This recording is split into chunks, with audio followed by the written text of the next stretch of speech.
When it was announced not that long ago that Robert Kraft, the owner of the New England Patriots, was going to be indicted for solicitation of prostitution down here in our great state of Florida, a lot of people were shocked. And then they were shocked later on when they found out that he was actually going to not take the plea deal that would basically result in no punishment whatsoever for him.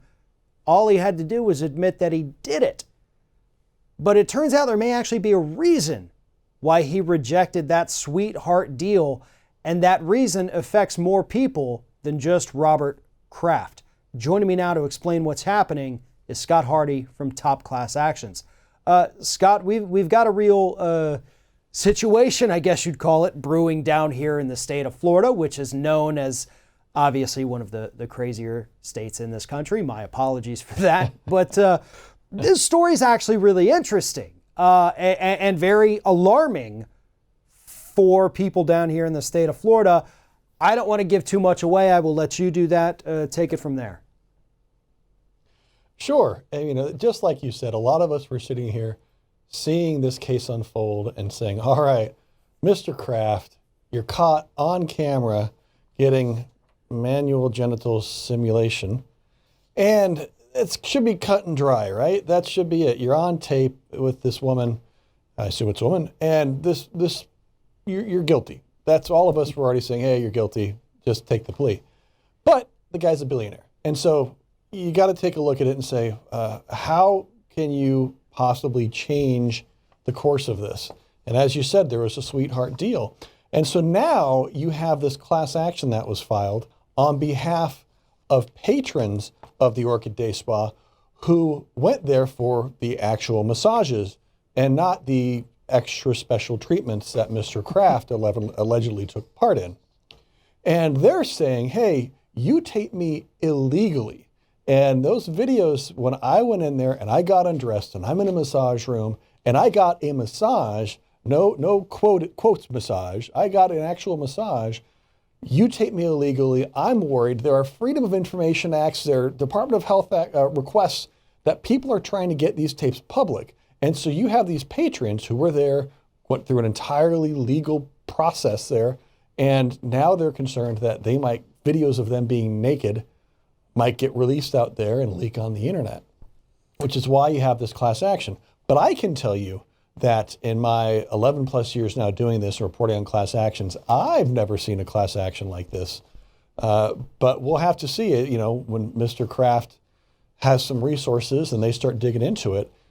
If the courts deem that this surveillance was illegal, and that's what this class action alleges, and that the warrant may be improper, then that video evidence against Mr. Kraft could go poof. And we know why at that point he said no to that plea deal. And, it was interesting again because I guess we had a week or two ago when it was revealed, oh my God, the tape of Robert Kraft is coming out tomorrow. And then suddenly they said, okay, we're going to hold it back. And they didn't really tell us why. They wanted to challenge the Florida Open Records thing. But it turns out it was a little bit deeper than that. And it goes into what you're saying. First of all, we don't know if that warrant was on the level. The police officer that came in there to install this recording equipment, he may not have been allowed legally to even do that. And as we all know, we have that constitutional right.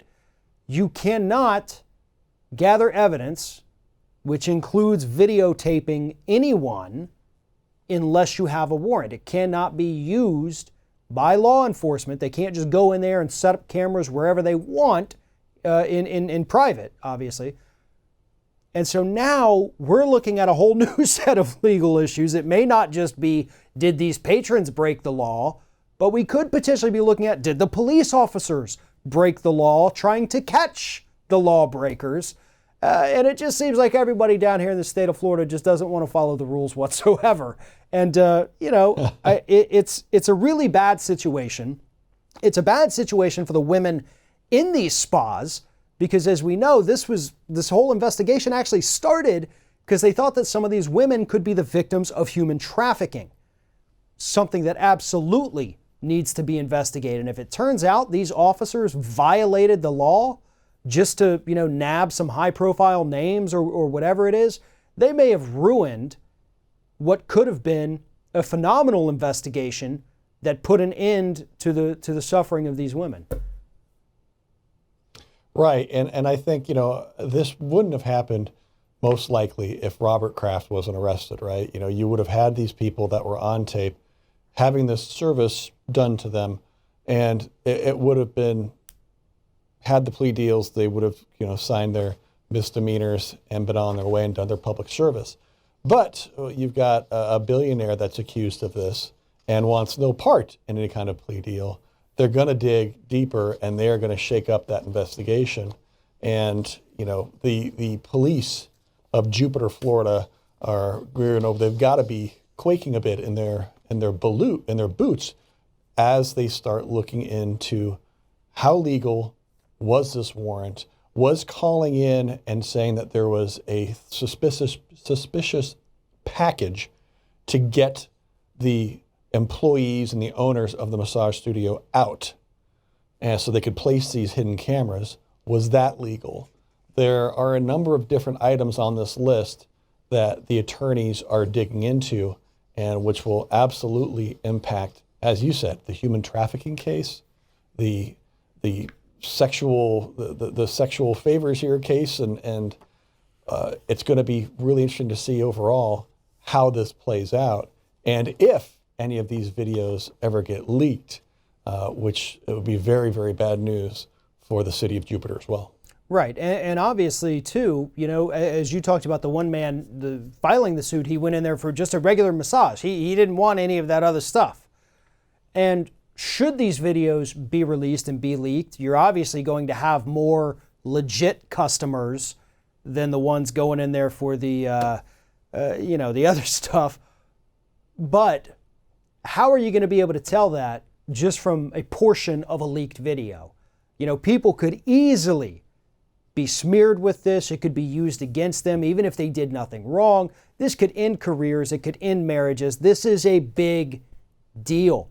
And I guarantee you, because remember when it came out, they said Robert Kraft is not the biggest name in there. They said that.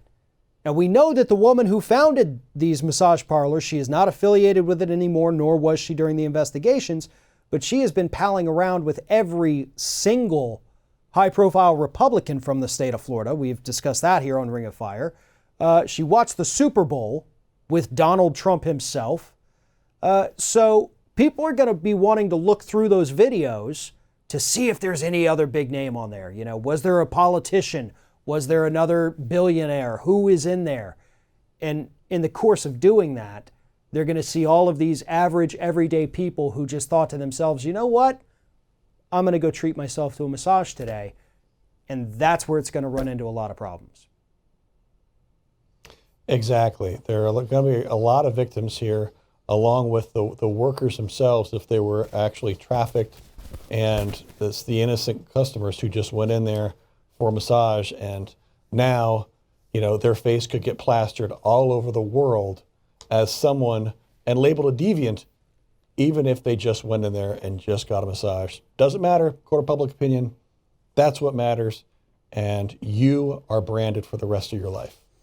Absolutely. If anybody needs more information about this issue, follow the link in this video, go to topclassactions.com, and while you're there, make sure you sign up for their newsletter, get all of these stories and more that consumers need to know about delivered directly to your inbox. Scott Hardy with Top Class Actions, thank you very much for talking with us.